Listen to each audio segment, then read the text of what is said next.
Mais vous ne pouvez pas montrer tout ça hein, en Thaïlande. Youth, stop. Youth, stop à la corruption. Youth.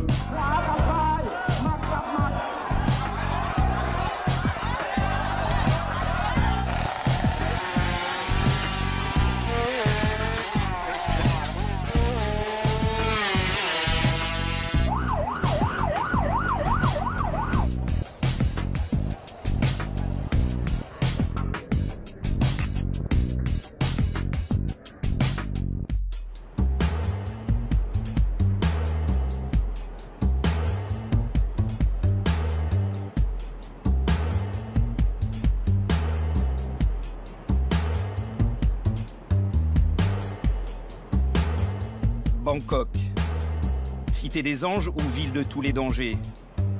L'envers de la carte postale thaïlandaise, c'est le règne des gangs, de la corruption policière, un des taux de criminalité les plus élevés au monde.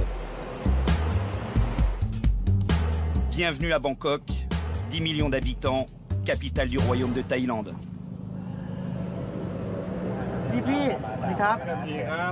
Oui, monsieur l'agent, je sais, je suis sur la mauvaise file. Ouais, montre-moi le permis de conduire. Tenez, ok? Waouh, on fait comme ça. Ouais. Je donne entre 2 et 3 euros, c'est fréquent. Ici, tout le monde le sait. Au-dessous de l'autoroute, c'est leur principale source de revenus. Ils sont là pour contrôler et encaisser. La police peut demander jusqu'à 4 ou 5 euros. Et si vous ne payez pas, qu'est-ce qui se passe? Ils vont retirer mon permis. Je perdrai mon temps et ça va me coûter encore plus cher. Peut-être jusqu'à 20 euros si je vais au commissariat, ça dépend. Donc si je donne maintenant, je ne perds pas mon temps. À Bangkok, la corruption est partout. Beaucoup ici la considèrent comme un impôt direct, de la main à la main. Mais il y a du nouveau. Un homme politique qui a fait de la corruption son cheval de bataille. Je me suis toujours demandé pourquoi il y avait autant de problèmes de corruption en Thaïlande. Et surtout pourquoi personne ne voulait régler sérieusement cette question. Puis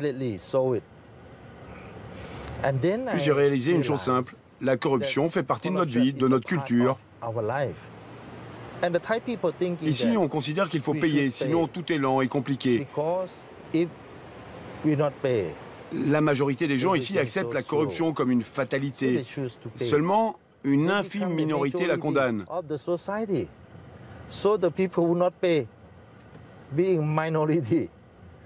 C'est comme ça que Bangkok est devenue la cité du crime. Le gouvernement a un budget qui est entièrement bouffé par la corruption et ainsi il n'y a plus d'argent pour s'acquitter des salaires ou augmenter les policiers par exemple. C'est la raison de tous nos vices et nos problèmes. On en revient toujours à la corruption. S'il y avait plus d'argent, il y aurait plus de moyens. Chouvit est député. Et comme tous les mercredis, c'est le jour où il va faire parler de lui au Parlement. Prenez ce badge. D'ici peu de temps, le slogan sera célèbre. Stop corruption. Chouvit est un outsider à la fois populaire et craint. Tout le monde sait ici qu'il n'a peur de rien. Il n'hésite pas à parler ouvertement. Pourquoi, d'après vous, y a-t-il des problèmes de développement dans notre pays? Pourquoi voyez-vous des routes laissées en chantier?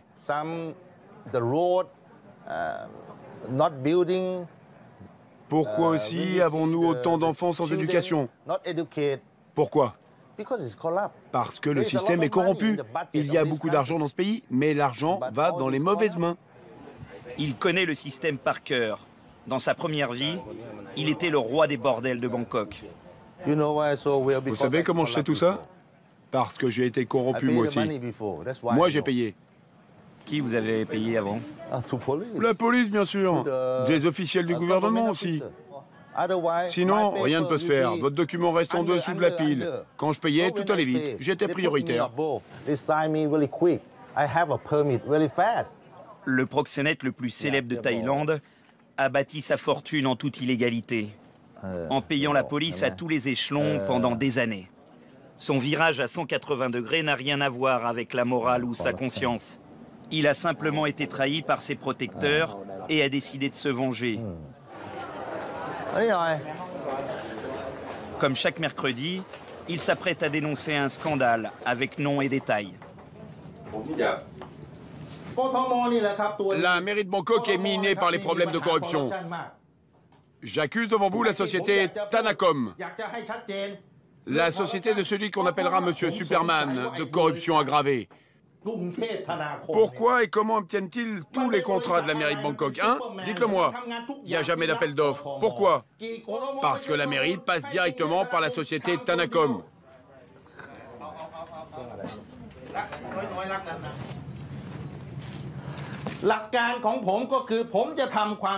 Alors vous, la presse, vous fermez les yeux, vous vous taisez. Mais je veux que vous sachiez que moi, je continuerai à combattre cette maladie de la corruption. Je vais y laisser ma fortune. Je m'en fous. J'aime cette guerre. Voilà 100 000 badges. Portez-les. Prenez. Allez, prenez. Stop. Stop. Stop à la corruption. Prenez mes badges. Prenez mes badges. Je veux que les Thaïlandais soient informés de ce qui se passe dans leur dos.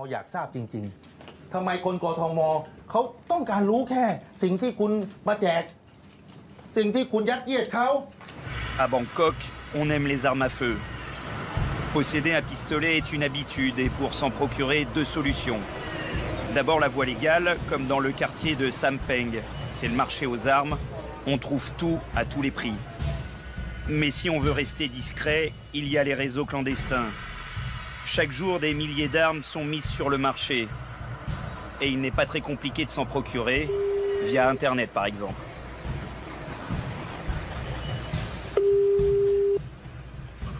Allô? Bonjour, je suis bien en ligne avec Kampu. Bonjour. Je vous appelle à propos de l'annonce pour le 9 mm. Vous voulez l'acheter?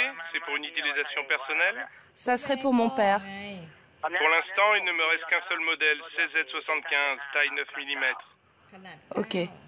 En parfait état, fourni avec sa boîte, 2 chargeurs, 2 crosses, une en bois, une en caoutchouc. Le fond rose, CZ75 compact, ça coûte combien? 1 500 €, mais il est comme neuf. Il est en très bon état. C'est un pistolet de la police. C'est une arme de la police?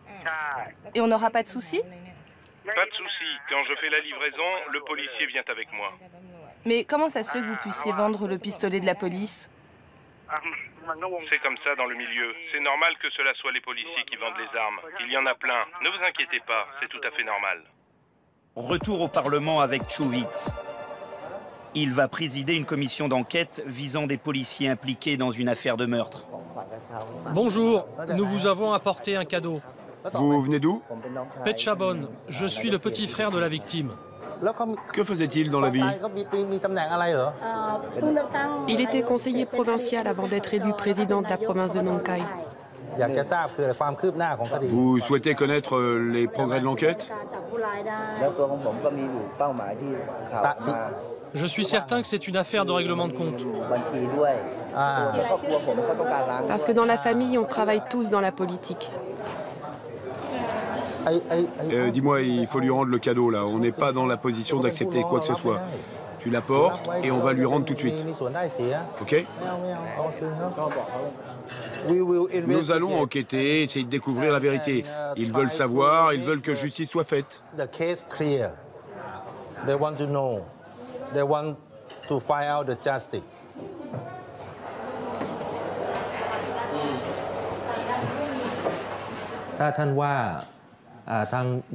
Donc, vous nous dites que le tireur est un policier. Pouvez-vous nous donner un tout petit peu plus de détails? Le conflit entre la police et ma famille existe depuis toujours. Et nous gardons toutes les preuves. Je ne parle pas de politique. Je cherche le coupable qui a tué mon frère.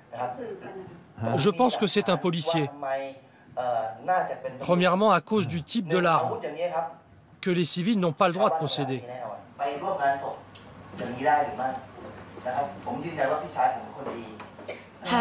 Ils nous ont menacés. Si jamais on venait déposer plainte, ils nous ont dit qu'ils allaient tous nous tuer, oui, toute la famille. Nous vivons dans la peur. Connaissez-vous les noms des policiers que vous accusez?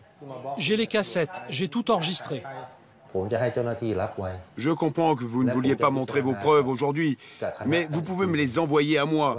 Et mon équipe va étudier soigneusement votre dossier et vous tiendra au courant du résultat. Règlement de compte, flic ripou, Chouvit a du pain sur la planche et beaucoup d'ennemis.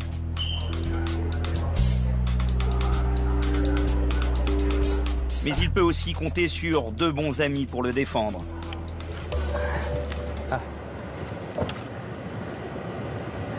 Vous savez utiliser ça? Oh ouais, j'ai toujours su.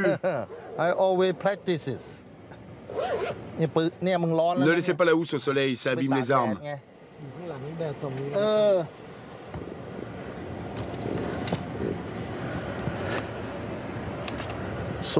Voici le petit. Et là, son grand frère. Les armes, il les a pour se défendre. Mais de l'autre côté de la ville, on s'en sert pour attaquer. Nous rencontrons Nae, un ancien membre du gang Oros, le plus célèbre de la capitale. Mais vous ne pouvez pas montrer tout ça en Thaïlande. On va m'arrêter sinon. Vous l'avez utilisé? Oui, c'est un cadeau. On me l'a offert.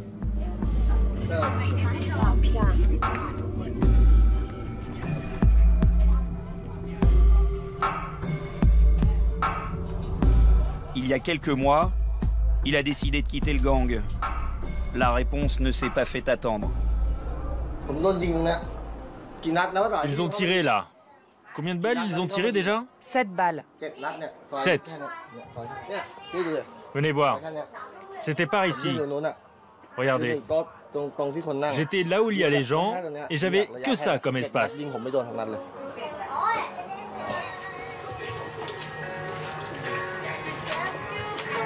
Ouais, j'ai eu de la chance. Je n'ai pas été du tout touché. Vous voyez? Il y a encore les impacts. Nous étions 3. J'étais ici et le tireur était en face. Je suis passé par là pour me planquer. Là-dedans, ouais.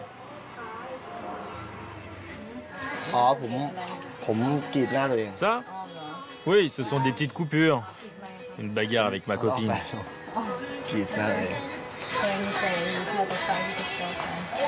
Oh, your friend.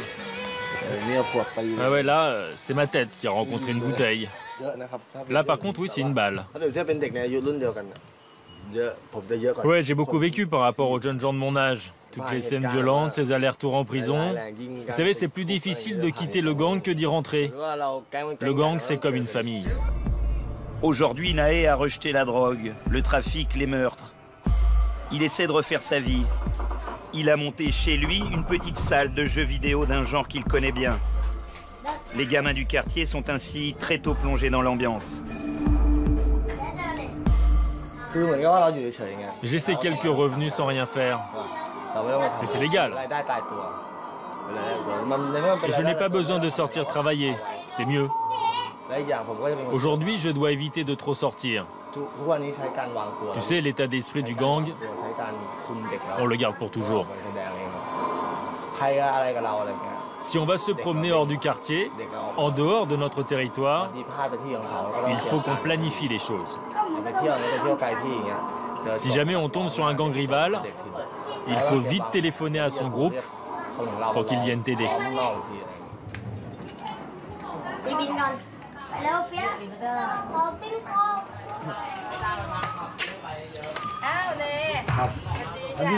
Bonjour, je vais recevoir l'ordination le 17, le mois prochain, à la pagode Dao. Et la cérémonie des cheveux, ce sera quand? Le 16. C'est quel jour le 17? C'est un dimanche, le 16 est un samedi. Très bien, félicitations. C'est ici que Nae deviendra moine. En attendant, il revient sur sa vie d'avant, avec un peu de nostalgie. Il y a quelque chose que vous regrettez dans votre vie? Beaucoup. Énormément même. Vous savez, mes anciens camarades d'école sont aujourd'hui prof ou soldat, alors que j'étais meilleur qu'eux à l'école. Mais c'est moi qui ai choisi ce chemin. Quelle est la pire des choses que vous ayez faites? Vendre de la drogue. Quitter mon école pour plonger entièrement dans ce milieu. Au début, je le faisais à temps partiel. Mais très vite, j'ai plongé pour devenir un pro. J'ai tout rejeté, tout risqué. J'ai foutu en l'air toute ma vie. Première des choses dans le gang, on vend de la cam. Même si tu ne veux pas, il faut le faire. Et tu gagnes ton argent comme ça. Ensuite, le plus dur a été de tuer quelqu'un que je connaissais bien. Mais c'était un ordre du gang. Hey, tu vas où? Je vais au boulot. Moi, je me fais moine le 17. Ouais, je vais me faire raser la tête.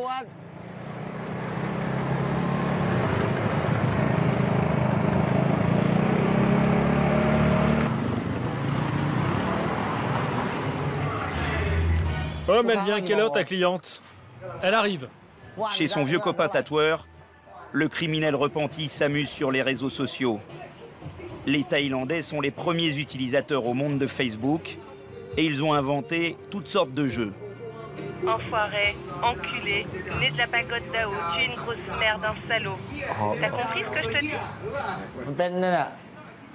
C'est simplement un site d'échange où tout le monde vient pour gueuler des injures. C'est comme si on jouait un rôle en fait. Moi, ça me fait marrer, c'est drôle. Donc toi, Tan, la salope, pétasse, je vais tout dire devant tout le monde. Comme ça, les gens vont savoir comment une étudiante de la fac se comporte. J'ai tout enregistré quand tu gueules des mots obscènes. Non, s'il te plaît, ma famille est noble. Il n'y a que moi qui suis une salope. Ma famille n'accepterait pas. Nae se fait une nouvelle existence. Mais ce soir pourtant, il va devoir revenir sur le passé, revoir les amis d'avant. Il va replonger dans le monde des gangs, pour une seule soirée et pour une seule raison. Les convier à son ordination.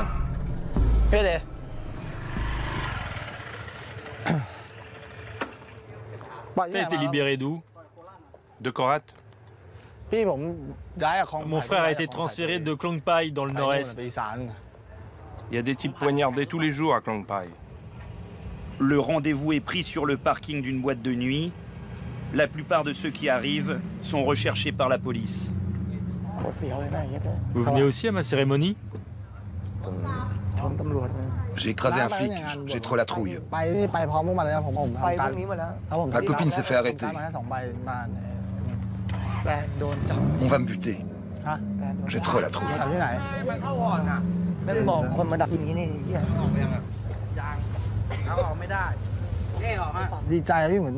Je suis très content d'avoir pu leur donner mes faire-part. S'il y en a un qui est invité et l'autre non, il y aura de la jalousie. J'étais obligé de tous les inviter.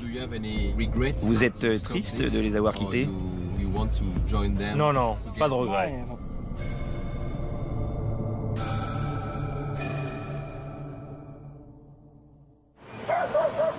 Bangkok, c'est aussi un énorme bidonville. Ils sont 3 millions à s'entasser dans ces zones de misère et de non-droit.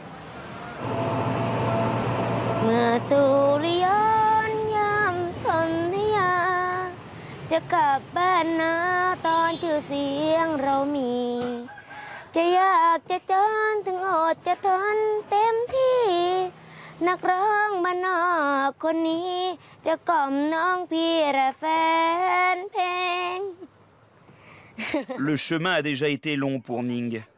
Enfant des bidonvilles, elle a été violée par son beau-père qui lui a transmis le sida.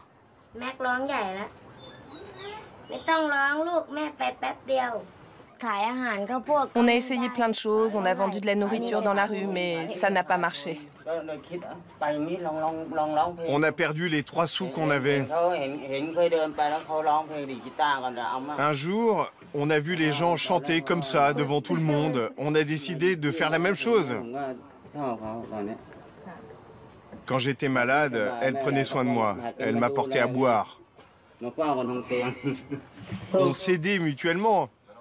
C'est comme ça qu'on est tombés amoureux. Ning est devenu la voix de Klong Toy, le plus grand bidonville de Bangkok.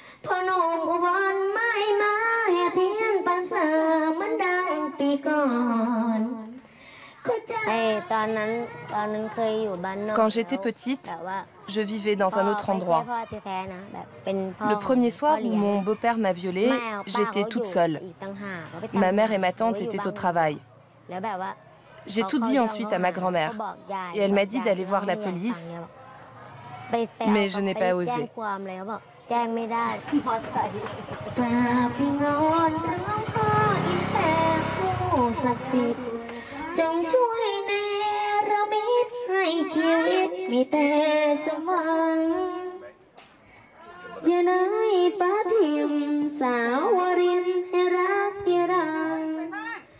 Vous aimez bien ce qu'elle chante? Normal, ça me fait ni chaud ni froid. Vous avez beaucoup de tatouages, ça vient d'où? Ouais, je les ai faits quand j'étais en prison. J'étais au pénitencier de La Diao.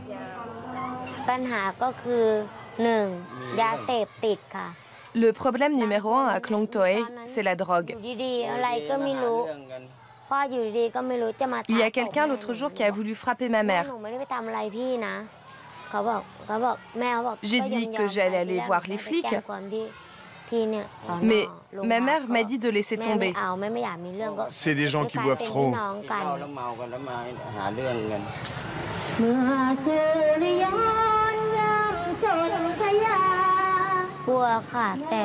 Oui, j'ai peur, mais je dois résister. On ne sait pas où aller.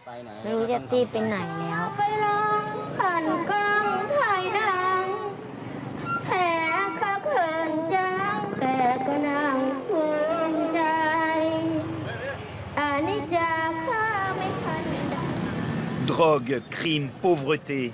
Le cocktail des bas-fonds de la capitale est un poison violent. Les Thaïlandais ont besoin d'antidotes pour survivre. Les combats de coqs, par exemple, c'est l'une des distractions les plus populaires dans le pays. Parier sur les combats est totalement illégal, et pourtant, un peu partout dans la ville, on rencontre ces arènes. Messieurs, si vous êtes prêts, allez, placez vos mises.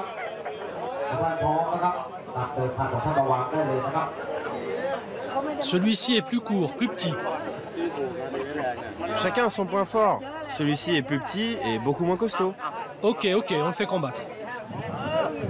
Les coqs sont de véritables bêtes de concours, sélectionnés, formés, affûtés. On vient de toute la Thaïlande pour mettre son poulain sur ce ring de Bangkok. C'est le début d'une longue journée, une cinquantaine de combats, des sommes énormes qui vont se perdre et se gagner. Pissette est un bookmaker, un professionnel des paris qui aujourd'hui va en profiter. 2000, est-ce que vous êtes prêts?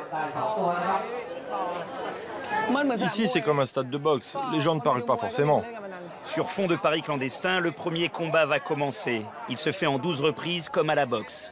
Les combats de coqs existent depuis des générations, donc on continue. On en voit tous les jours des combats. On adore ça, parier, car c'est facile. Est-ce que c'est légal? Disons que les flics ferment les yeux et tout le monde est content.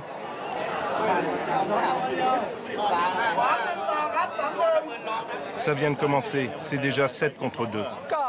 C'est parce que le bleu n'a aucune énergie. Il est peut-être malade. 4 rounds pour 1. 2000. 2000. Tu m'as dit 1000 tout à l'heure, menteur.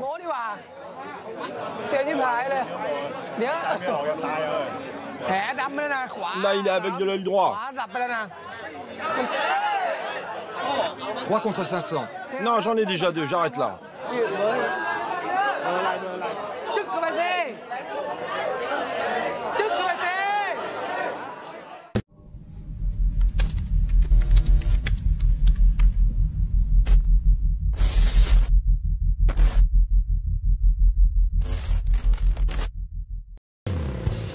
Bangkok est saturé de véhicules.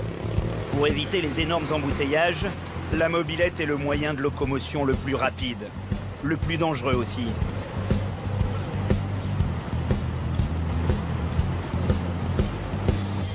Mais sur l'asphalte de la capitale thaïlandaise, des pilotes d'un autre genre sont nés, on les appelle les racers. Je suis en train de modifier la longueur du changement de vitesse. La partie arrière a été raccourcie. Avant la modification, elle montait à 160 km/h. Et nous, on la booste pour qu'elle monte à 230 et même 250.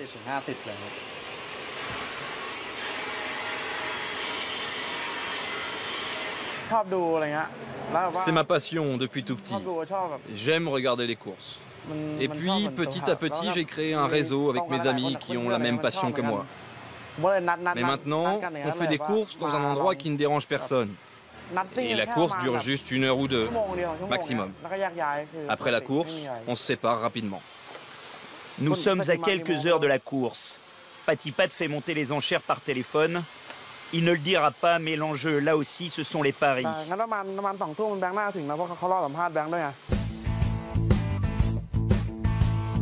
Comme chaque nuit, des jeunes racers vont risquer leur vie. Lui là, c'est notre racer, notre pilote. Maintenant tout est calme, attendez voir tout à l'heure. Tout est prêt. La nuit est bien avancée, le bolide est chargé à l'arrière d'un pick-up. Patipat est le seul pour l'instant à connaître le lieu de la course. Je me fais pas de soucis, on n'a rien à craindre. Si la police veut vérifier le certificat du véhicule, on l'a. Ils veulent juste savoir si c'est une moto volée ou pas.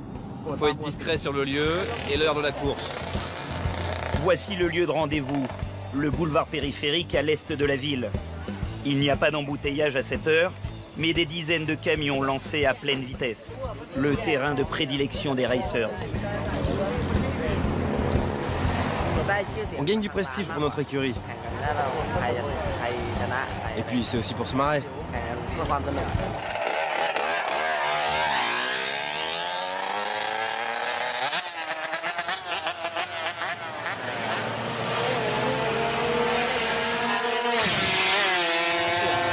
Du risque? Bah oui, c'est risqué. Mais on a choisi cette route parce que c'est peu fréquenté. Et il est très tard. Je pense qu'il y a très peu de possibilités d'avoir un accident, seulement 1%.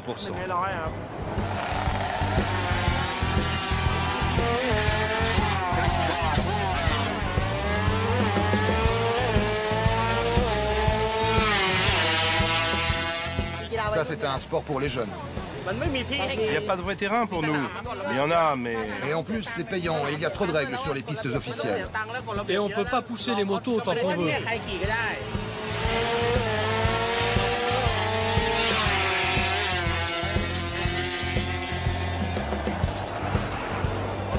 J'ai plus d'essence. 250, putain, ça a failli m'arracher la tête. J'aurais dû prendre plus large, j'ai raté mon coup. En moyenne, un racer se tue chaque semaine.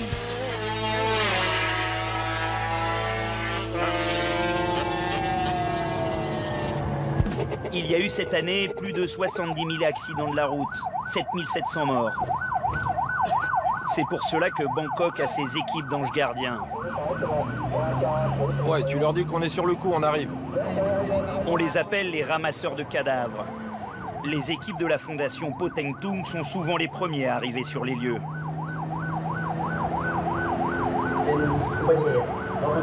Ouais, c'est tous les jours comme ça, il faut se dépêcher. Car les blessés sont souvent en très mauvais état.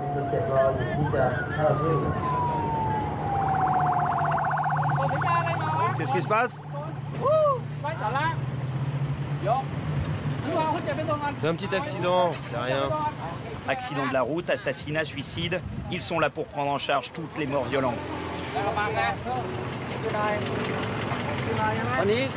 Ils vont transporter la victime à l'hôpital de Lan Krabang. Bangkok ne dispose d'aucun service de pompe funèbre public. Ce sont les fondations religieuses qui se substituent à la municipalité. Les ramasseurs de cadavres se branchent sur les fréquences radio de la police pour s'informer. Il faut dire qu'ils sont aussi surveillés de près, car cette œuvre de charité est surtout un business très lucratif. Il y a compétition entre les fondations. Où c'est? Plus de cadavres on ramasse, plus de dons seront faits à la fondation. C'est le business de la mort. Vous avez beaucoup de concurrence? Oui, il y en a. Ça dépend des quartiers.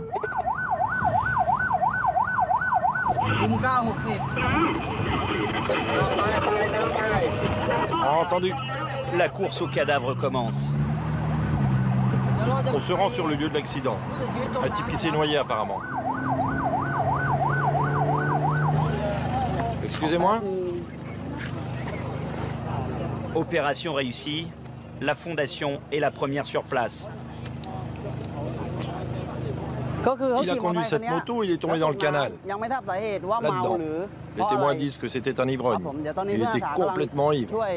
Les collègues sont en train de préparer le cadavre pour l'amener à l'hôpital, pour l'autopsie. On ne sait pas encore la cause de l'accident.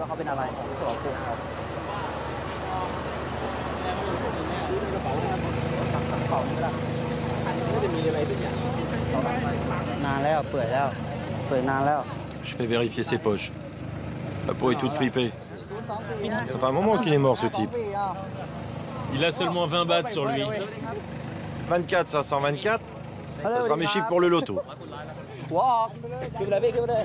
S'il n'est pas identifié ou réclamé, comme c'est souvent le cas, ce cadavre va rejoindre le cimetière de la Fondation, puis plus tard sera incinéré.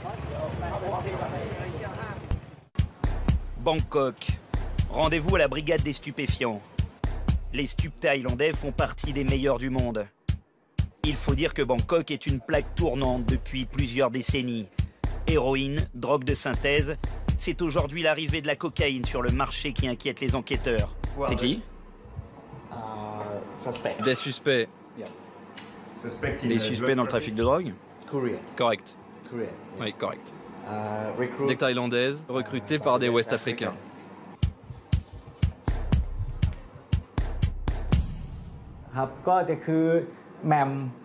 Elles sont 3 femmes dans le premier groupe de suspects. C'est Mam, un recruteur qui a engagé Nang Phai. Mam a acheté un billet d'avion pour Nang Phai. Ensuite, He s'occupe de la logistique et le transfert de drogue. Ensuite, Namphom, on l'a fouillée à l'aéroport. Elle avait 100 000 $ de Hong Kong sur elle. On n'a pas trouvé de drogue. Elle a juste avoué qu'elle était prostituée. Elles sortent souvent avec des Africains? Souvent, oui, elles sont mariées avec des Africains. Les dealers venus d'Afrique revendent de la drogue sud-américaine dans les rues de Bangkok, un casse-tête pour les autorités. Oui, les dealers viennent en très grande majorité d'Afrique de l'Ouest. C'est très dur pour nous en termes de surveillance et de contrôle. Ils sont très nombreux. Ils louent de petits appartements pas chers, ils se fondent dans la communauté et on a du mal à trouver des indices.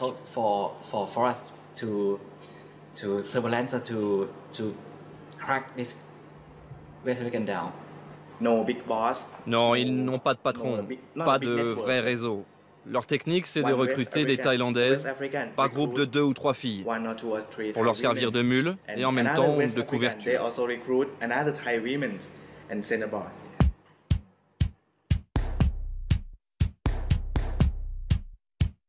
Le lieu de tous les deals, c'est ici, dans le Little Africa de Bangkok. 2 ou 3 rues où se concentre tout le trafic. Vous voyez, comme je vous ai dit tout à l'heure, ici il y a très peu de Thaïlandais. Ces rues sont aux mains des Noirs et des Arabes.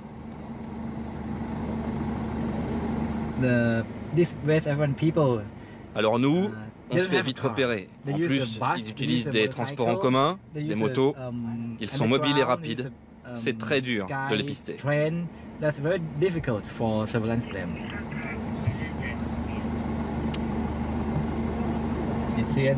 Regardez, vous voyez là?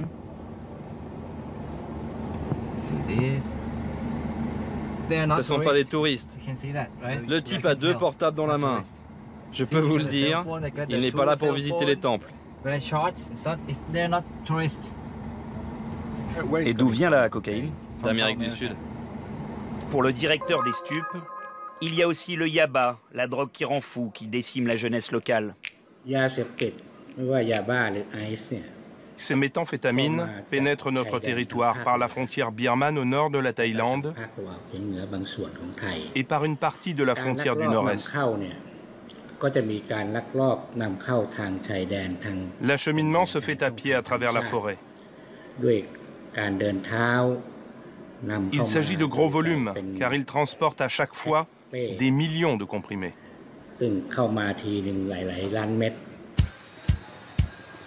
Direction Runana, en plein Little Africa.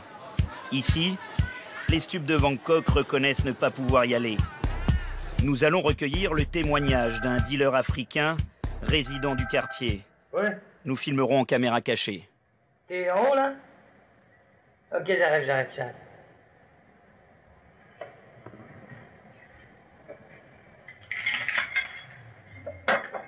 Okay. Combien tu vends combien pour 500 grammes?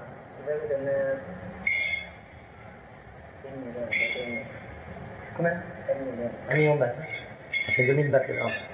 Mais si jamais si tu te trouves 500 grammes, t'es sûr qu'elle vient de Colombie et du Pérou? C'est pas, elle n'a pas traversé par Lagos, par... Celle-là, c'est bon. Celle-là, c'est bon? Là, c'est bon. Donc, voilà, donc ça, je peux lui faire goûter, lui dire que ça sera la même chose. C'est la même chose. Combien il paye les Nigériens à peu près pour la police par mois? Non, mais à ton avis, les grossistes, combien ils payent? Ils payent. Mais ça, il faut rentrer beaucoup. Mais je me suis toujours demandé, il la donne pas au noir. C'est entre tailles, parce que... Non, on est dans le noir. Il y a le contact de l'année avant. Tu prends 500 par gramme? Non, 500 grammes par 500 grammes. Elle était très bonne, très bonne. En grosse quantité, c'est l'armée. Mais maintenant, dans des mois, j'ai fait le contact du Colombien, les pilotes, ils vont m'amener quelque chose ici. Bon, de toute façon, je te tiens au courant, je lui fais goûter, je te tiens au courant. C'est mieux comme ça. C'est mon cocktail. Mon cœur.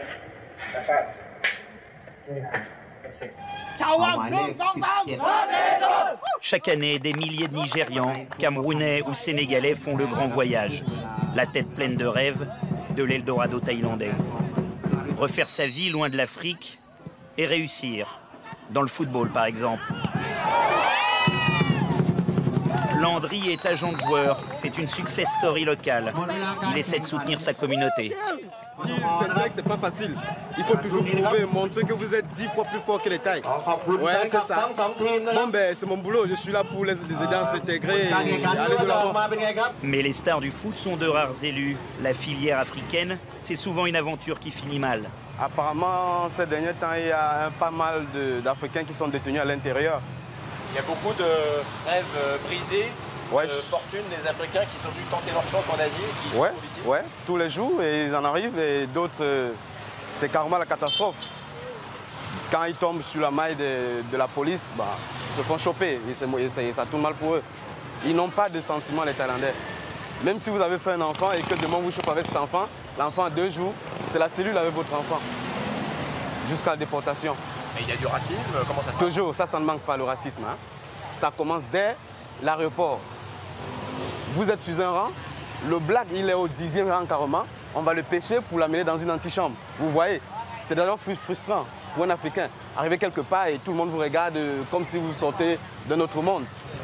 Le centre de détention des étrangers est un lieu bien connu des ressortissants africains. Presque un passage obligé pour beaucoup d'entre eux. On discute à une Camerounaise qui est détenue ici depuis presque 2 semaines maintenant. Je vais un peu essayer de voir ce qu'il en est, quoi. Elle est détenue pourquoi? Probablement une histoire de visa.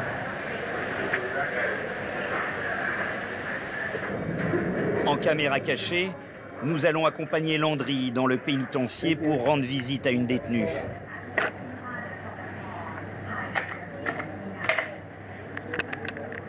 Ici, c'est une plongée en enfer. Des cellules bourrées à craquer, des étrangers que personne ne réclame et qui vivent ici depuis plusieurs années. Des Africains détenus sans raison, sans aucun espoir. Après la fouille, nous pénétrons dans une salle bondée. Les visites se font les uns à côté des autres. Il est quasiment impossible de s'entendre.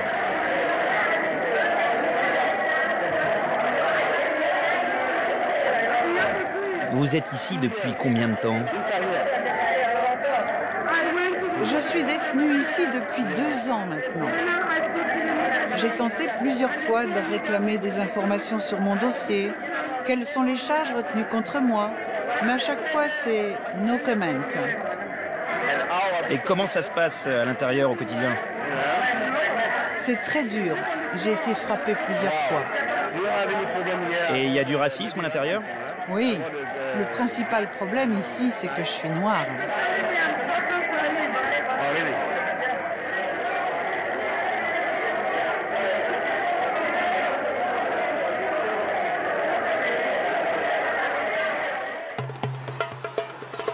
Quartier de Lac Prabang, dans le nord de Bangkok. Yasmine est l'avant-dernière d'une famille de 18 enfants. Une famille nombreuse et apparemment épanouie qui cultive une différence, la boxe. Yasmine et ses frères et sœurs sont des boxeurs professionnels, des enfants boxeurs.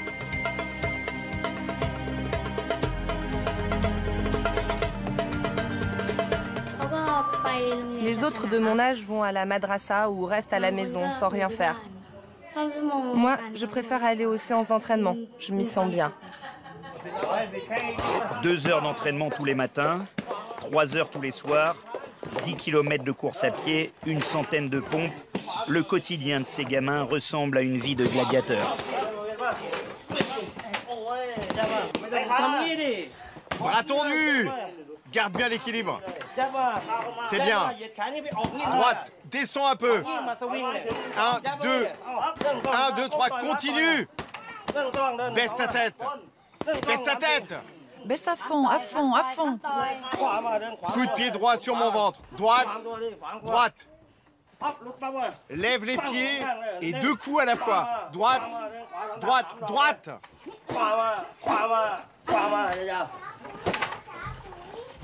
C'est exactement la même chose pour les filles ou les garçons.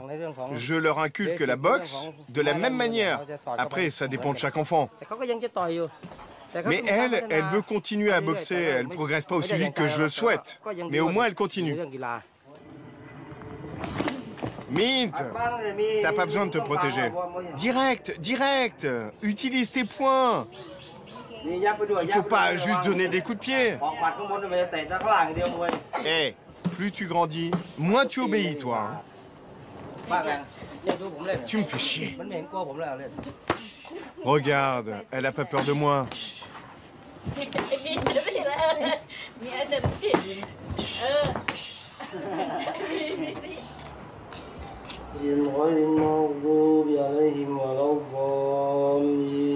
Ici, à Lac Prabang, on est musulman comme la majorité des habitants.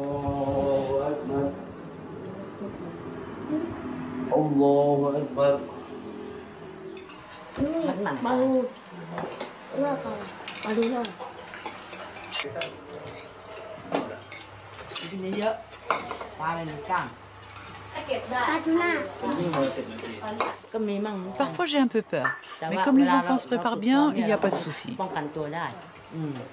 Toi, tu as déjà pris un KO, mais qui d'autre parmi vous? Levez les mains.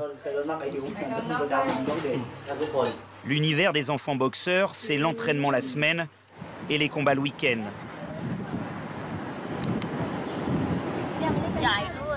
Ça m'a l'air abandonné ici. C'est tellement grand.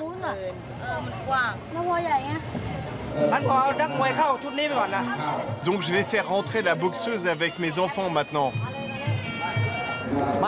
Commence à faire le bandage pour ta petite sœur.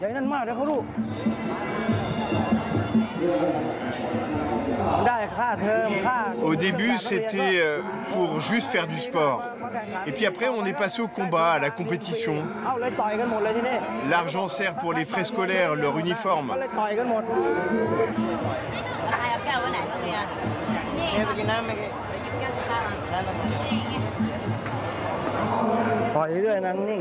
Tu tapes, tu frappes, tu donnes des coups sans jamais t'arrêter, ok? C'est toi qui domines. Tu m'as défiguré? Non, ça va. Ne la serre pas trop. Donne beaucoup de coups de pied, devant, de côté. Bien stable sur tes 2 jambes. Bien stable, sur tes 2 pieds, compris? Premier match entre Yasmine et Onfa. Tu fais gaffe, hein. Tu montes bien ta garde, tu penses bien à te protéger.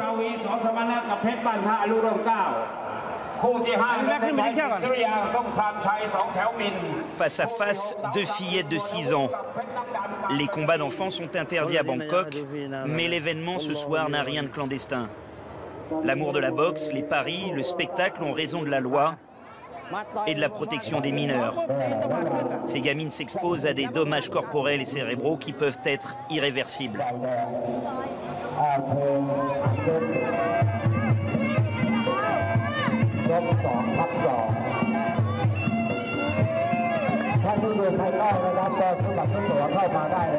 Bouge, bouge, putain! Lance la jambe! Tape! Un coup de pied!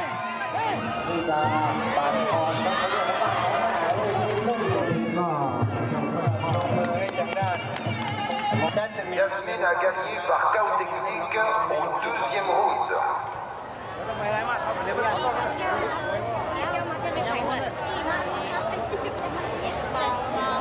Je pense qu'on gagnera pas plus de 10 €.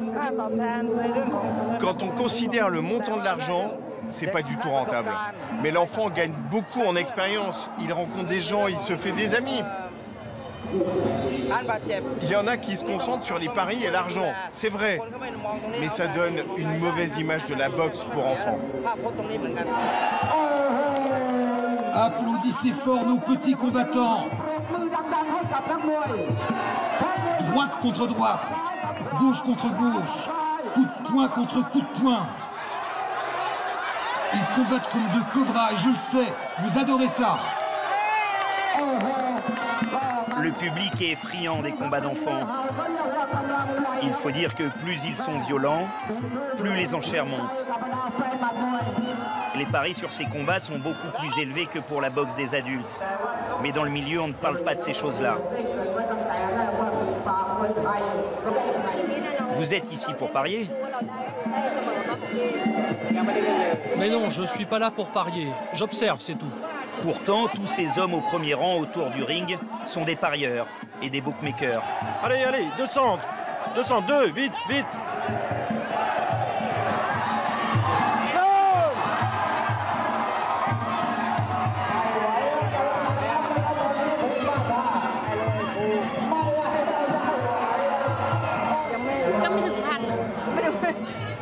Il était souvent brutalisé par ses camarades. Un jour, mon mari a dit, si on fait tout ça à sa place, notre enfant ne sera jamais un homme. Il faut qu'il sache se défendre.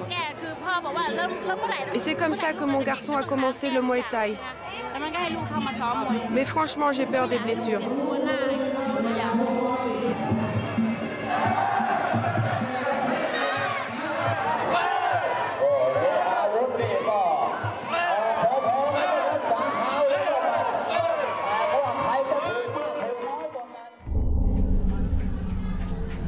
C'est le grand jour pour Nae, le repenti du gang Oros. Dans quelques heures, il sera moine.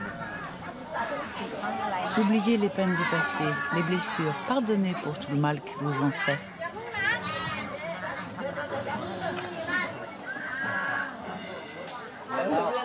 Grand-père, Nae vient te demander pardon.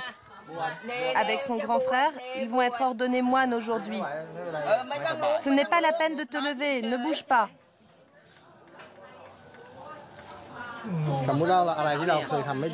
Si on a déjà fait du mal à quelqu'un, en ayant fait exprès ou pas, on doit leur demander pardon.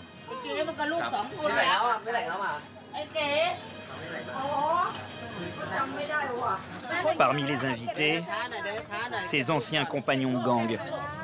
C'est le t-shirt de Nae. Je le porte parce que je suis dans son groupe. Regarde, c'est un cafard. Ils portent ce t-shirt pour bien montrer qu'ils sont de ma bande.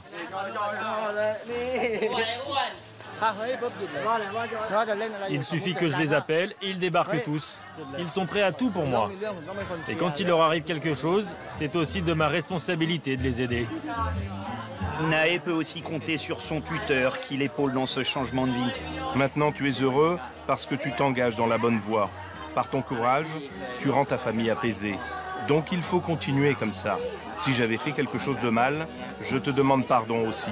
Je te souhaite un avenir plein de prospérité.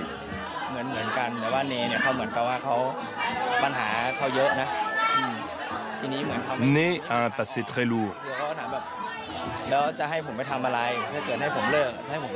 Il m'a demandé comment il pouvait s'en sortir avec son corps couvert de tatouages.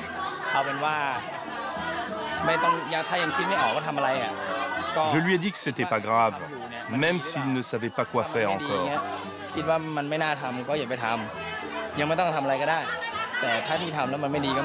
L'important dans un premier temps, c'était d'arrêter le gang. C'est ce qu'il a fait.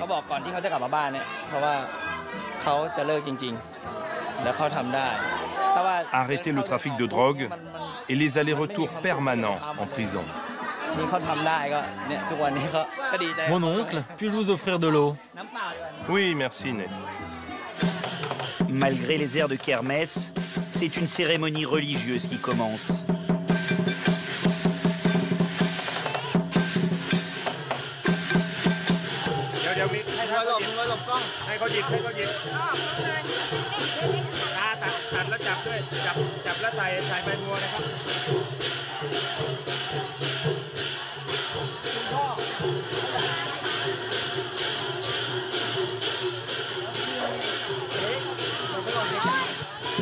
Quand il était voyou, on n'y croyait pas. Mais aujourd'hui, il nous a prouvé qu'il voulait vraiment changer de vie. Il a réussi. C'est pour ça que nous sommes très fiers de lui.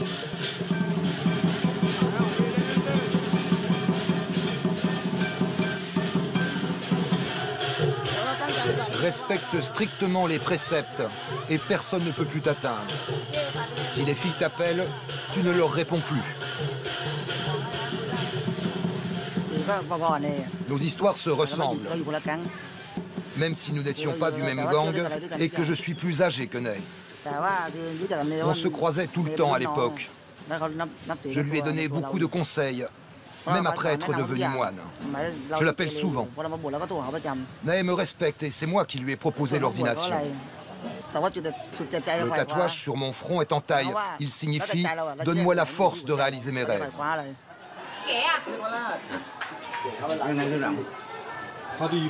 Et comment vous vous sentez? J'ai le cœur qui bat.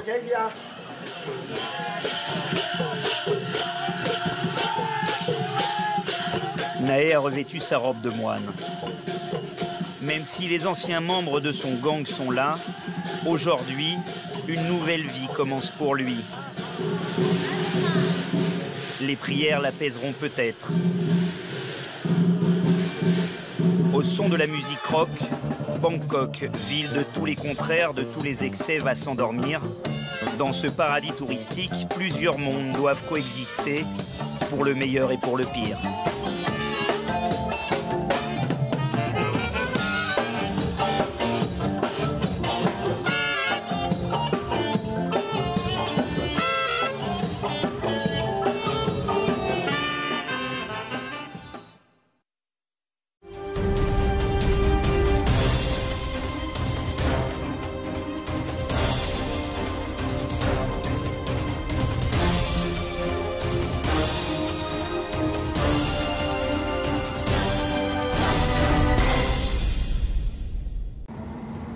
Et d'où vient la cocaïne? D'Amérique du Sud. Pour le directeur des stupes, il y a aussi le yaba, la drogue qui rend fou, qui décime la jeunesse locale. Ces méthamphétamines pénètrent notre territoire par la frontière birmane au nord de la Thaïlande et par une partie de la frontière du nord-est. L'acheminement se fait à pied à travers la forêt. Il s'agit de gros volumes, car ils transportent à chaque fois des millions de comprimés.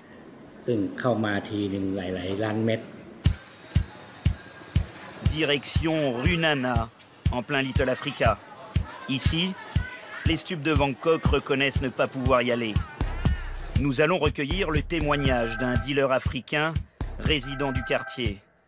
Nous filmerons en caméra cachée. T'es en haut là? Ok, j'arrive.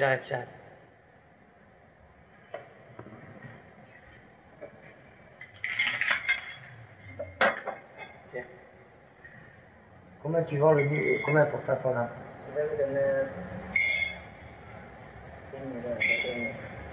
Combien? 1 million de bahts. Ça fait 2000 bahts le gramme. Mais si jamais si tu trouves 500 grammes, t'es sûr qu'elle vient de Colombie et du Pérou? C'est pas, elle vient pas, elle n'a pas traversé par Lagos, par... Celle-ci c'est bon. Celle-là c'est bon? Là c'est bon. Donc, voilà, donc ça je peux lui faire goûter, lui dire que ça sera la même chose. C'est la même chose. Combien il paye les Nigériens à peu près pour la police par mois? Non mais à ton avis les grossistes combien ils payent? Ils payent. Mais ça il faut rentrer beaucoup. Mais je me suis toujours demandé, ils la donnent pas au noir. C'est entre tailles, parce que... Non, on est dans le noir. Il y a le contact de l'année avant. Il prend 500 par gramme? Non, 500 grammes par 500 grammes. Elle était très bonne, très bonne. En grosse quantité, c'est l'armée. Mais maintenant, donne-moi des mois. J'ai fait le contact du Colombien, les pilotes, ils vont m'amener quelque chose ici. Bon, de toute façon, je te tiens au courant, je lui fais goûter, je te tiens au courant. C'est mieux comme ça. C'est mon cocktail. Mon cœur.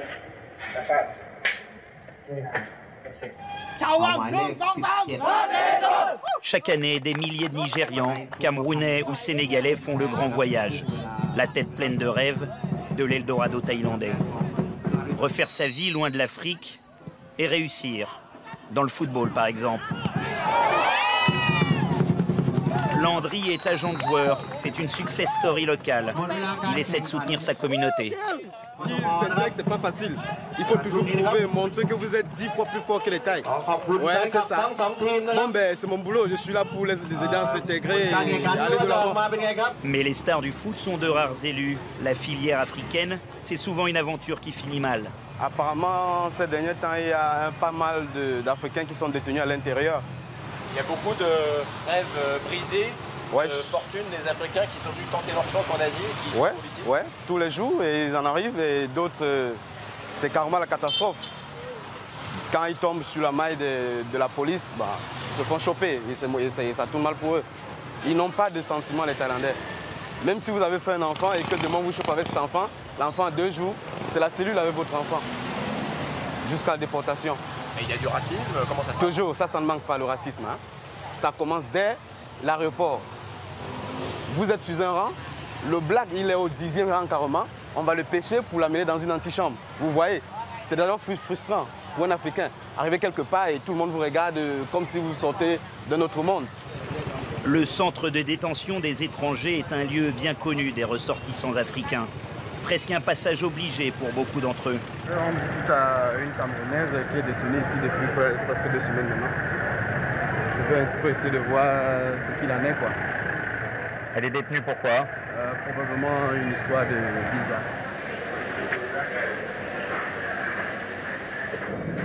En caméra cachée, nous allons accompagner Landry dans le pénitencier pour rendre visite à une détenue.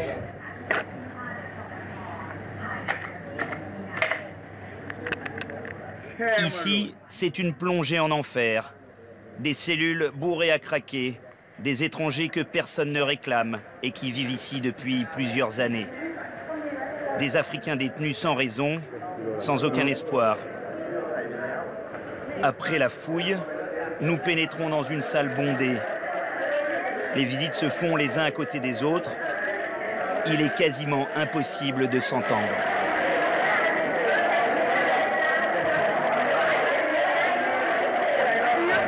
Vous êtes ici depuis combien de temps? Je suis détenue ici depuis 2 ans maintenant.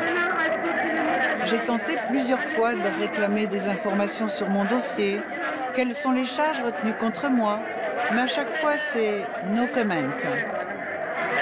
Et comment ça se passe à l'intérieur au quotidien? C'est très dur. J'ai été frappée plusieurs fois. Et il y a du racisme à l'intérieur? Oui. Le principal problème ici, c'est que je suis noire.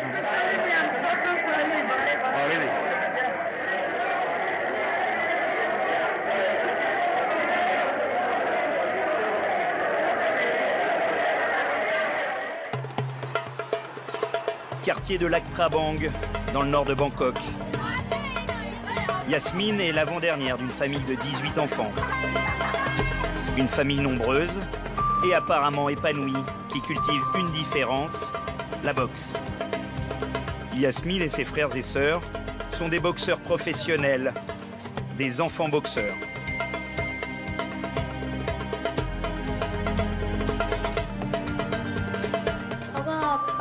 Les autres de mon âge vont à la madrasa ou restent à la maison sans rien faire.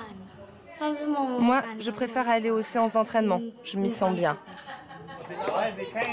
2 heures d'entraînement tous les matins, 3 heures tous les soirs, 10 km de course à pied, une centaine de pompes. Le quotidien de ces gamins ressemble à une vie de gladiateur. Bras tendus! Garde bien l'équilibre.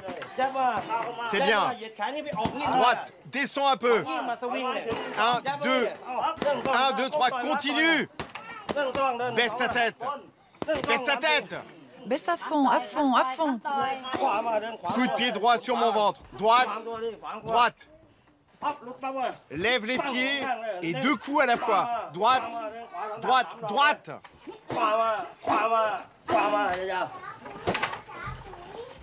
C'est exactement la même chose pour les filles ou les garçons. Je leur inculque la boxe de la même manière. Après, ça dépend de chaque enfant.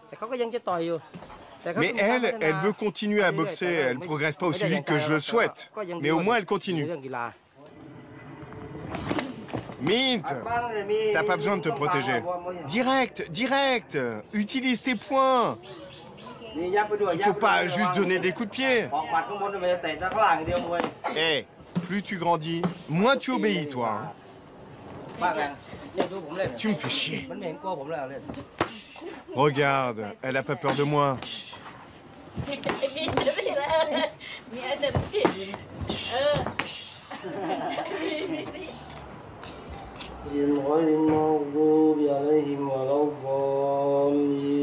Ici, à Lac Prabang, on est musulman comme la majorité des habitants.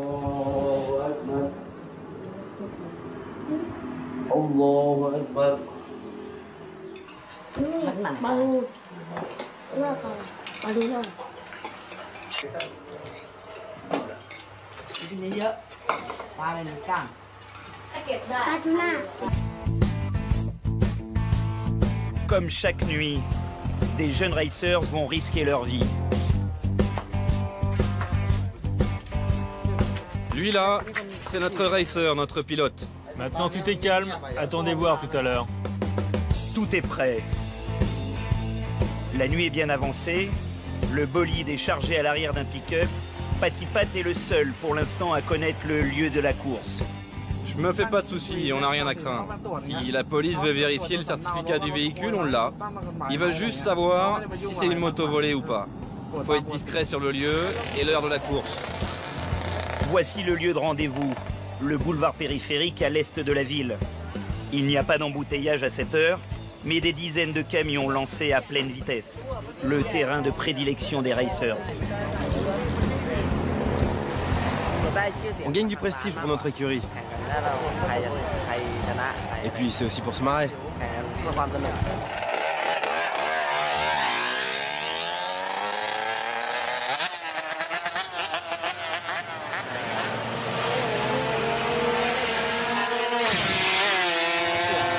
Du risque? Bah oui, c'est risqué. Mais on a choisi cette route parce que c'est peu fréquenté. Et il est très tard. Je pense qu'il y a très peu de possibilités d'avoir un accident, seulement 1%.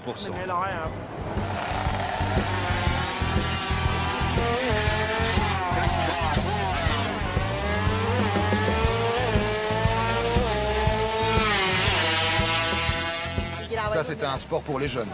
Il n'y a pas de vrai terrain pour nous. Il y en a, mais... Et en plus, c'est payant et il y a trop de règles sur les pistes officielles. Et on peut pas pousser les motos autant qu'on veut.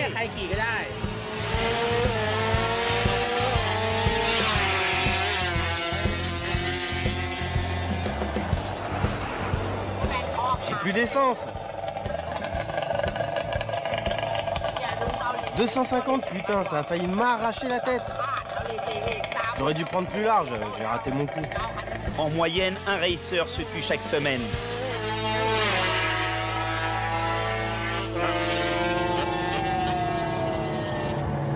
Il y a eu cette année plus de 70 000 accidents de la route, 7 700 morts.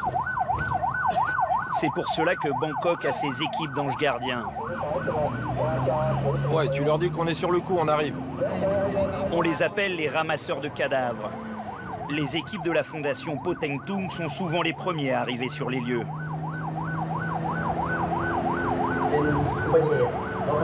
Ouais, c'est tous les jours comme ça, il faut se dépêcher. Car les blessés sont souvent en très mauvais état.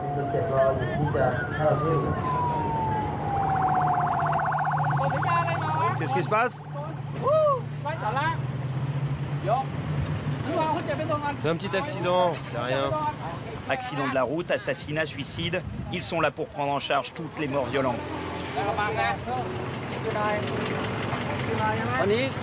Ils vont transporter la victime à l'hôpital de Lan Krabang. Bangkok ne dispose d'aucun service de pompe funèbre public.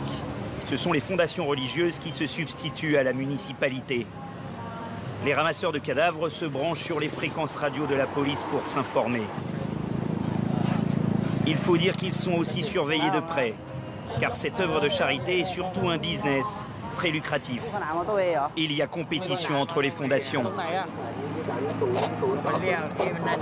Où c'est? Plus de cadavres on ramasse, plus de dons seront faits à la fondation. C'est le business de la mort. Vous avez beaucoup de concurrence? Oui, il y en a. Ça dépend des quartiers.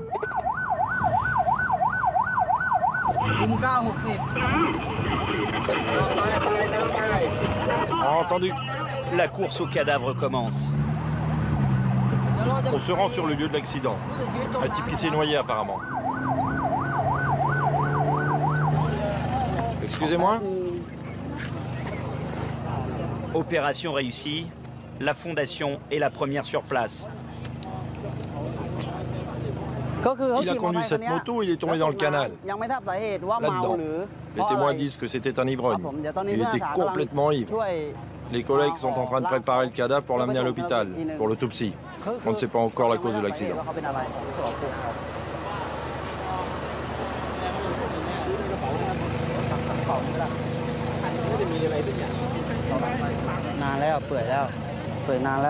Je fais vérifier ses poches. La peau est toute fripée. Ça fait un moment qu'il est mort, ce type. Il a seulement 20 bahts sur lui. 24, 524, ça sera mes chiffres pour le loto. S'il n'est pas identifié ou réclamé, comme c'est souvent le cas, ce cadavre va rejoindre le cimetière de la Fondation, puis plus tard sera incinéré. Bangkok. Rendez-vous à la brigade des stupéfiants. Les stupes thaïlandais font partie des meilleurs du monde. Il faut dire que Bangkok est une plaque tournante depuis plusieurs décennies. Héroïne, drogue de synthèse, c'est aujourd'hui l'arrivée de la cocaïne sur le marché qui inquiète les enquêteurs. C'est qui? Des suspects. Des suspects dans le trafic de drogue? Correct. Oui, correct. Des Thaïlandaises recrutées par des Ouest-Africains.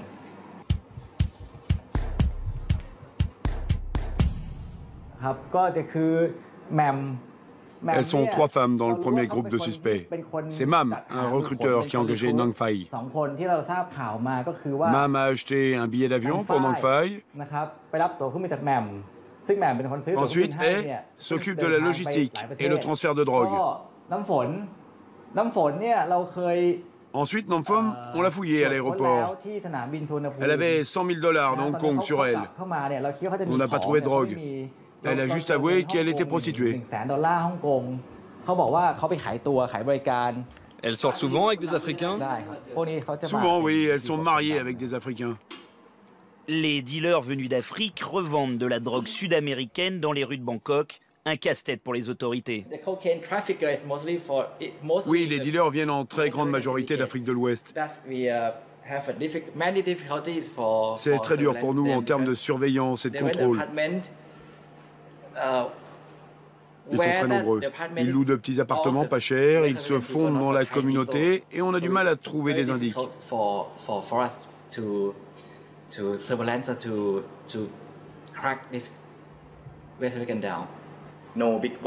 Non, ils n'ont pas de patron, pas de vrai réseau.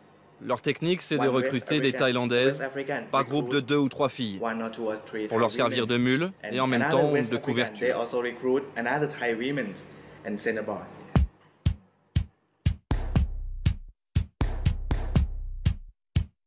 Le lieu de tous les deals, c'est ici, dans le Little Africa de Bangkok.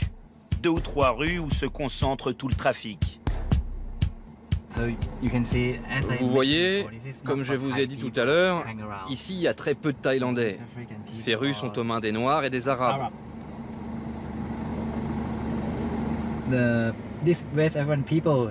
Alors nous, on se fait vite repérer. En plus, ils utilisent des transports en commun, des motos.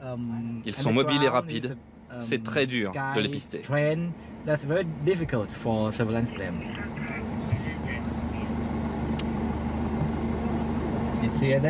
Regardez, vous voyez là?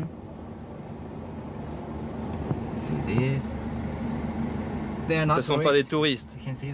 Le type a 2 portables dans la main. Je peux vous le dire, il n'est pas là pour visiter les temples.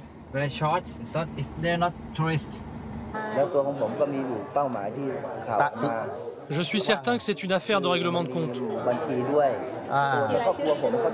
Parce que dans la famille, on travaille tous dans la politique. Dis-moi, il faut lui rendre le cadeau, là. On n'est pas dans la position d'accepter quoi que ce soit. Tu la portes et on va lui rendre tout de suite. OK? Nous allons enquêter, essayer de découvrir la vérité. Ils veulent savoir, ils veulent que justice soit faite.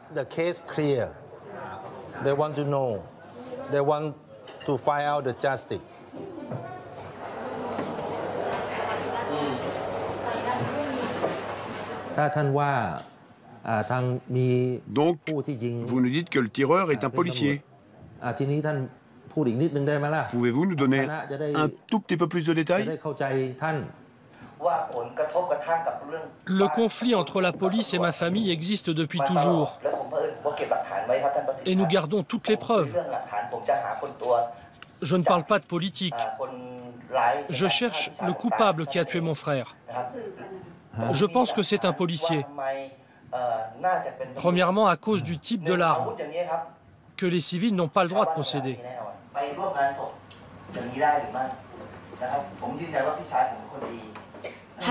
Ils nous ont menacés. Si jamais on venait déposer plainte, ils nous ont dit qu'ils allaient tous nous tuer, oui, toute la famille. Nous vivons dans la peur. Connaissez-vous les noms des policiers que vous accusez? J'ai les cassettes, j'ai tout enregistré. Je comprends que vous ne vouliez pas montrer vos preuves aujourd'hui, mais vous pouvez me les envoyer à moi, et mon équipe va étudier soigneusement votre dossier et vous tiendra au courant du résultat. Règlement de compte, flic ripou, Chouvit a du pain sur la planche et beaucoup d'ennemis.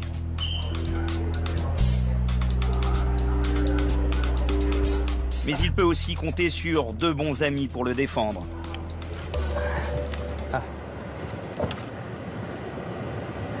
Vous savez utiliser ça? Oh ouais, j'ai toujours su. Ne laissez pas la housse au soleil, ça abîme les armes.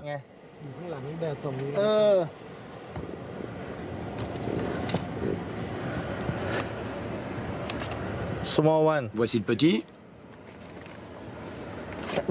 Et là, son grand frère. Les armes, il les a pour se défendre. Mais de l'autre côté de la ville, on s'en sert pour attaquer. Nous rencontrons Nae, un ancien membre du gang Oros, le plus célèbre de la capitale.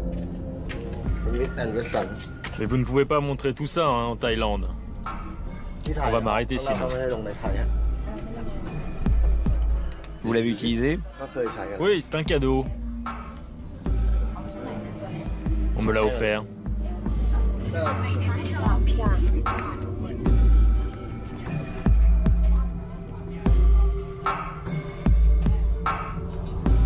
Il y a quelques mois, il a décidé de quitter le gang. La réponse ne s'est pas fait attendre. Ils ont tiré là. Combien de balles ils ont tiré déjà? 7 balles. 7. Venez voir. C'était par ici. Regardez. J'étais là où il y a les gens et j'avais que ça comme espace.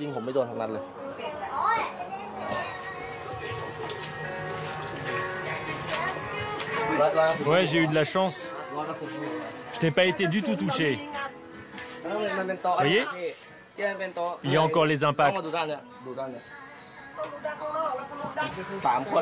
Nous étions 3. J'étais ici et le tireur était en face. Je suis passé par là pour me planquer. Là-dedans, ouais.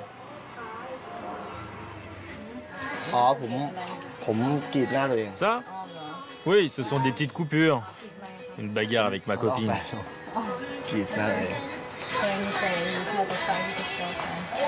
Oh, your friend. Ah ouais, là, c'est ma tête qui a rencontré une bouteille. Là, par contre, oui, c'est une balle. Ouais, j'ai beaucoup vécu par rapport aux jeunes gens de mon âge. Toutes les scènes violentes, ces allers-retours en prison. Vous savez, c'est plus difficile de quitter le gang que d'y rentrer. Le gang, c'est comme une famille. Aujourd'hui, Nae a rejeté la drogue, le trafic, les meurtres. Il essaie de refaire sa vie. Il a monté chez lui une petite salle de jeux vidéo d'un genre qu'il connaît bien. Les gamins du quartier sont ainsi très tôt plongés dans l'ambiance. J'essaie quelques revenus sans rien faire. Mais c'est légal. Et je n'ai pas besoin de sortir travailler. C'est mieux. Aujourd'hui, je dois éviter de trop sortir. Tu sais, l'état d'esprit du gang, on le garde pour toujours. Si on va se promener hors du quartier, en dehors de notre territoire, il faut qu'on planifie les choses. Si jamais on tombe sur un gang rival, il faut vite téléphoner à son groupe pour qu'ils viennent t'aider.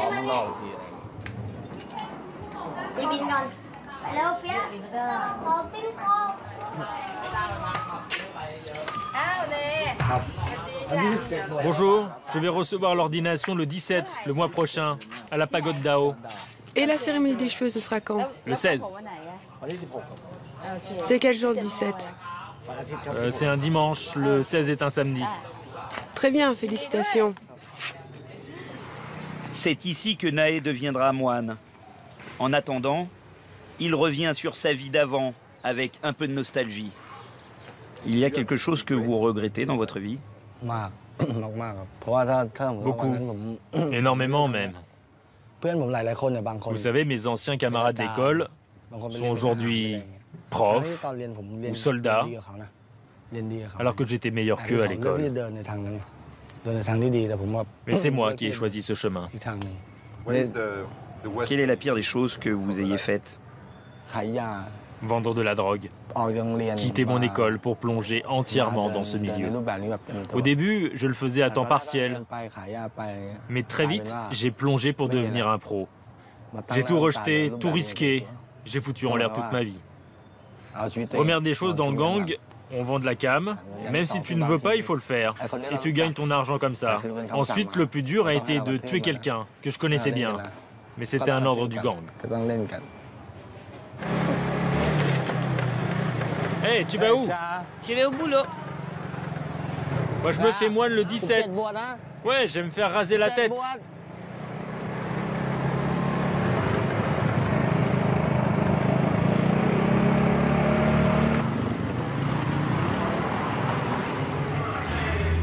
Oh, mais elle vient à quelle heure, ta cliente? Elle arrive. Chez son vieux copain tatoueur, le criminel repenti s'amuse sur les réseaux sociaux. Les Thaïlandais sont les premiers utilisateurs au monde de Facebook et ils ont inventé toutes sortes de jeux. Enfoiré, enculé, né de la pagode Dao, tu es une grosse merde, un salaud. T'as compris ce que je te dis? C'est simplement un site d'échange où tout le monde vient pour gueuler des injures. C'est comme si on jouait un rôle en fait. Moi, ça me fait marrer, c'est drôle. Donc toi, Tan, la salope, pétasse, je vais tout dire devant tout le monde. Comme ça, les gens vont savoir comment une étudiante de la fac se comporte. J'ai tout enregistré quand tu gueules des mots obscènes. Non, s'il te plaît, ma famille est noble. Il n'y a que moi qui suis une salope. Ma famille n'accepterait pas. Nae se fait une nouvelle existence. Mais ce soir pourtant, il va...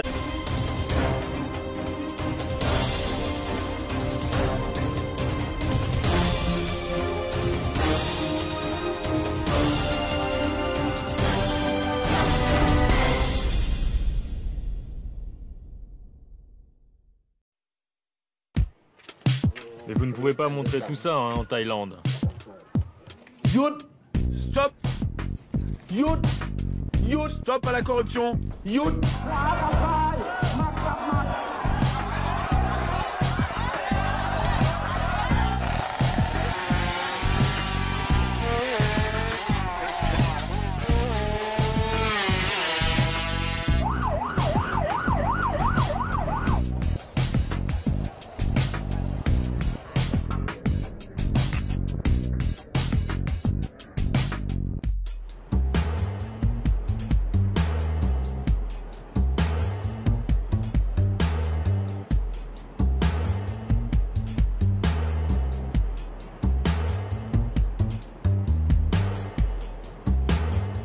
Bangkok, cité des anges ou ville de tous les dangers. L'envers de la carte postale thaïlandaise, c'est le règne des gangs, de la corruption policière, un des taux de criminalité les plus élevés au monde. Bienvenue à Bangkok, 10 millions d'habitants, capitale du royaume de Thaïlande.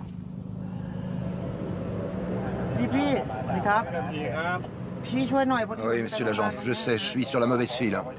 Ouais, montre-moi le permis de conduire. Tenez, ok? Waouh, on fait comme ça. Ouais. Je donne entre 2 et 3 euros, c'est fréquent. Ici, tout le monde le sait.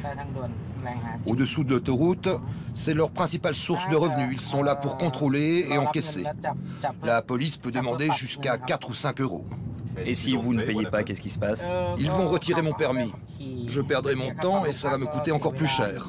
Peut-être jusqu'à 20 euros si je vais au commissariat, ça dépend. Donc si je donne maintenant, je ne perds pas mon temps. À Bangkok, la corruption est partout. Beaucoup ici la considèrent comme un impôt direct, de la main à la main. Mais il y a du nouveau. Un homme politique qui a fait de la corruption son cheval de bataille. Je me suis toujours demandé pourquoi il y avait autant de problèmes de corruption en Thaïlande. Et surtout pourquoi personne ne voulait régler sérieusement cette question. Puis j'ai réalisé une chose simple. La corruption fait partie de notre vie, de notre culture. Ici, on considère qu'il faut payer, sinon tout est lent et compliqué. La majorité des gens ici acceptent la corruption comme une fatalité. Seulement, une infime minorité la condamne.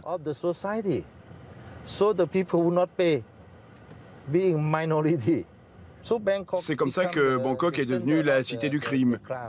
Le gouvernement a un budget qui est entièrement bouffé par la corruption et ainsi il n'y a plus d'argent pour s'acquitter des salaires ou augmenter les policiers par exemple.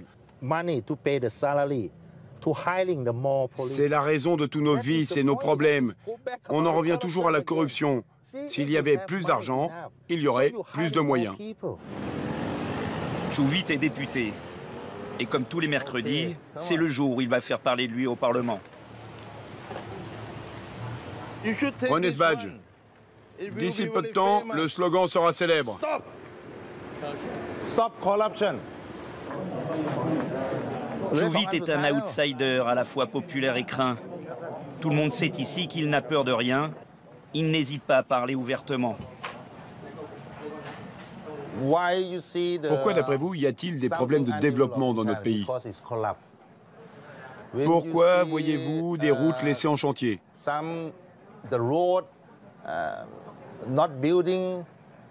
Pourquoi aussi avons-nous autant d'enfants sans éducation? Pourquoi? Parce que le système est corrompu. Il y a beaucoup d'argent dans ce pays, mais l'argent va dans les mauvaises mains. Il connaît le système par cœur. Dans sa première vie, il était le roi des bordels de Bangkok.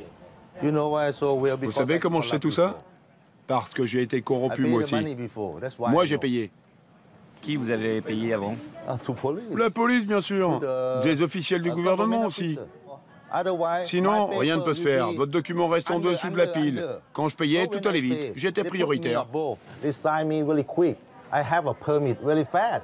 Le proxénète le plus célèbre de Thaïlande a bâti sa fortune en toute illégalité, en payant la police à tous les échelons pendant des années. Son virage à 180 degrés n'a rien à voir avec la morale ou sa conscience. Il a simplement été trahi par ses protecteurs et a décidé de se venger. Comme chaque mercredi, il s'apprête à dénoncer un scandale avec nom et détails. La mairie de Bangkok est minée par les problèmes de corruption. J'accuse devant vous la société Thanacom, la société de celui qu'on appellera Monsieur Superman, de corruption aggravée. Pourquoi et comment obtiennent-ils tous les contrats de la mairie de Bangkok, hein? Dites-le moi. Il n'y a jamais d'appel d'offres. Pourquoi? Parce que la mairie passe directement par la société Thanacom.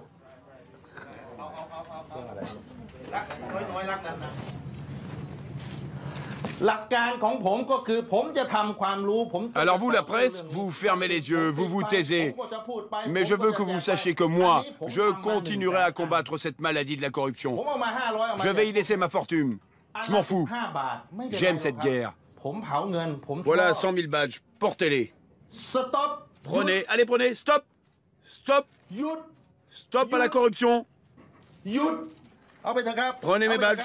Prenez mes badges. Je veux que les Thaïlandais soient informés de ce qui se passe dans leur dos.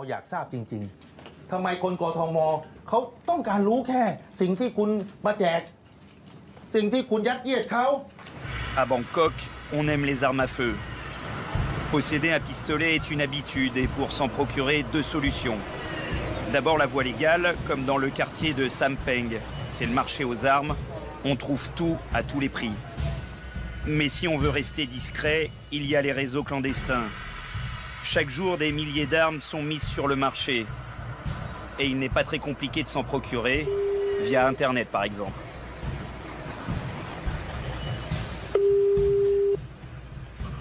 Allô? Bonjour, je suis bien en ligne avec Kampou. Bonjour. Je vous appelle à propos de l'annonce pour le 9 mm.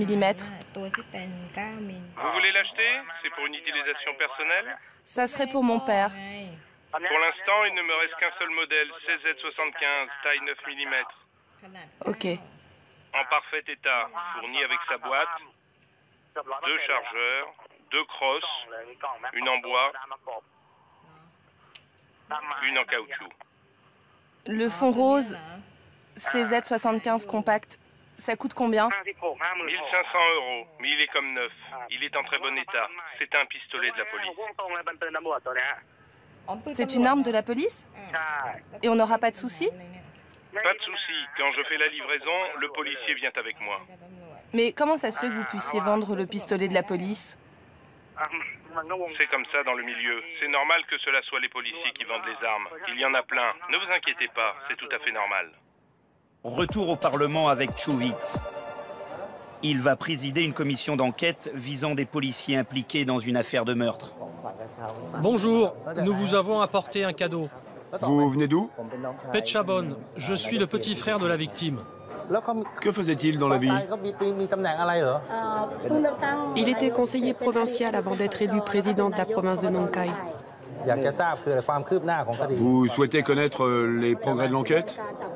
Devoir revenir sur le passé, revoir les amis d'avant. Il va replonger dans le monde des gangs, pour une seule soirée et pour une seule raison. Les convier à son ordination.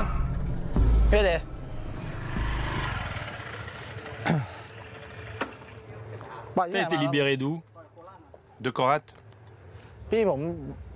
Mon frère a été transféré de Klong Pai dans le nord-est. Il y a des types poignardés tous les jours à Klong Pai. Le rendez-vous est pris sur le parking d'une boîte de nuit. La plupart de ceux qui arrivent sont recherchés par la police. Vous venez aussi à ma cérémonie? J'ai écrasé un flic, j'ai trop la trouille. Ma copine s'est fait arrêter. On va me buter. J'ai trop la trouille.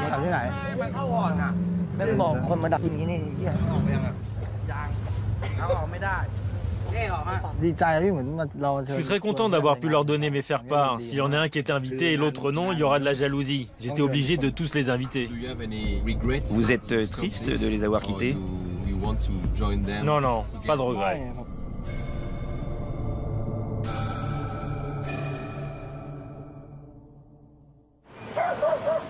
Bangkok, c'est aussi un énorme bidonville.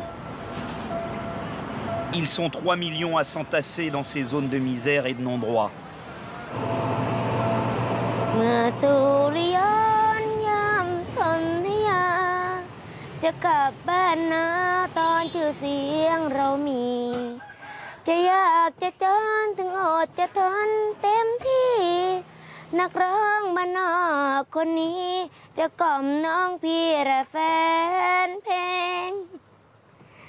Le chemin a déjà été long pour Ning. Enfant des bidonvilles, elle a été violée par son beau-père qui lui a transmis le sida.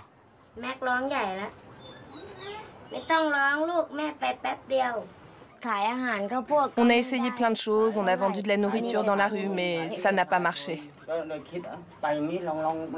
On a perdu les 3 sous qu'on avait. Un jour, on a vu les gens chanter comme ça devant tout le monde. On a décidé de faire la même chose. Quand j'étais malade, elle prenait soin de moi. Elle m'apportait à boire. On s'aidait mutuellement. C'est comme ça qu'on est tombés amoureux. Ning est devenue la voix de Klong Toy, le plus grand bidonville de Bangkok.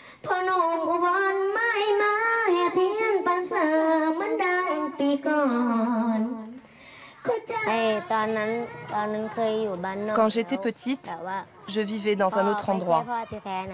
Le premier soir où mon beau-père m'a violée, j'étais toute seule. Ma mère et ma tante étaient au travail. J'ai tout dit ensuite à ma grand-mère et elle m'a dit d'aller voir la police, mais je n'ai pas osé.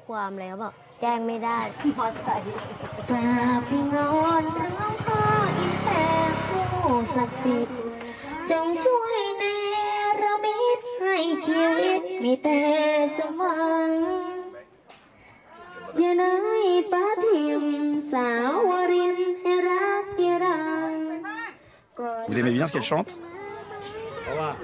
Normal, ça me fait ni chaud ni froid.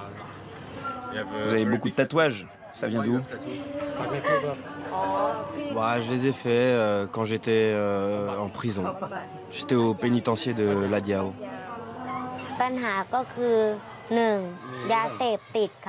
Le problème numéro 1 à Klong Toei, c'est la drogue. Il y a quelqu'un l'autre jour qui a voulu frapper ma mère. J'ai dit que j'allais aller voir les flics, mais ma mère m'a dit de laisser tomber.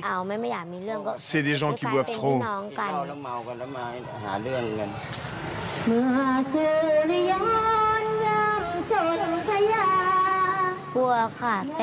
Oui, j'ai peur, mais je dois résister.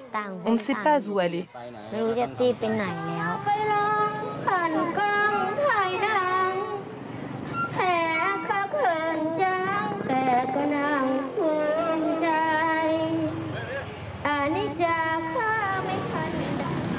Drogue, crime, pauvreté.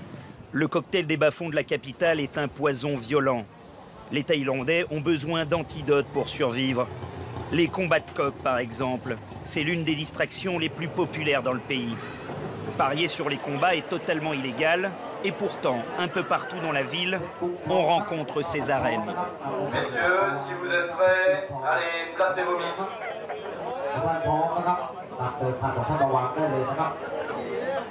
Celui-ci est plus court, plus petit.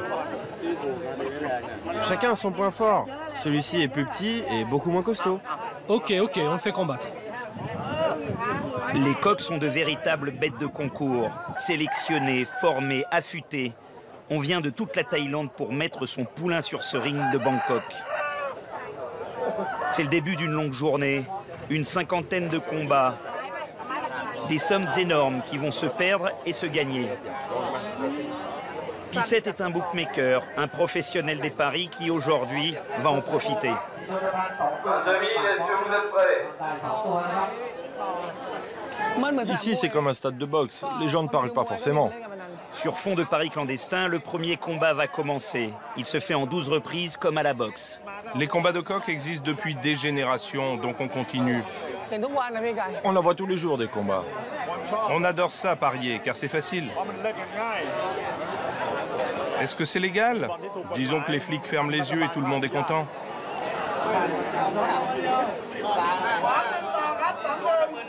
Ça vient de commencer, c'est déjà 7 contre 2. C'est parce que le bleu n'a aucune énergie, il est peut-être malade. 4 rounds pour 1. 2000. 2000. Tu m'as dit 1000 tout à l'heure, menteur.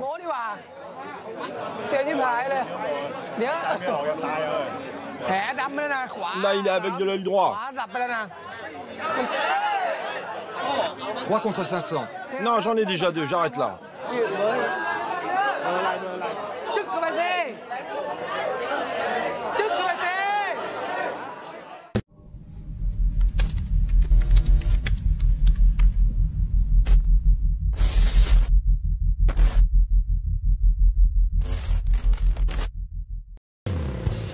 Bangkok est saturé de véhicules.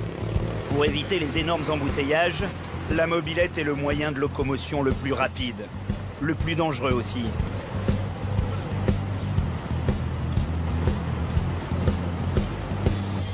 Mais sur l'asphalte de la capitale thaïlandaise, des pilotes d'un autre genre sont nés, on les appelle les racers. Je suis en train de modifier la longueur du changement de vitesse. La partie arrière a été raccourcie. Avant la modification, elle montait à 160 km/h. Et nous, on la booste pour qu'elle monte à 230 et même 250.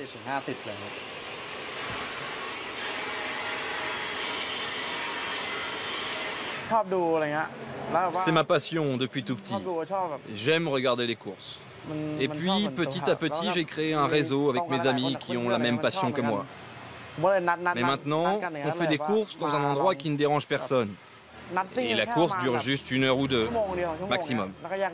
Après la course, on se sépare rapidement. Nous sommes à quelques heures de la course. Patipat fait monter les enchères par téléphone. Il ne le dira pas, mais l'enjeu, là aussi, ce sont les paris.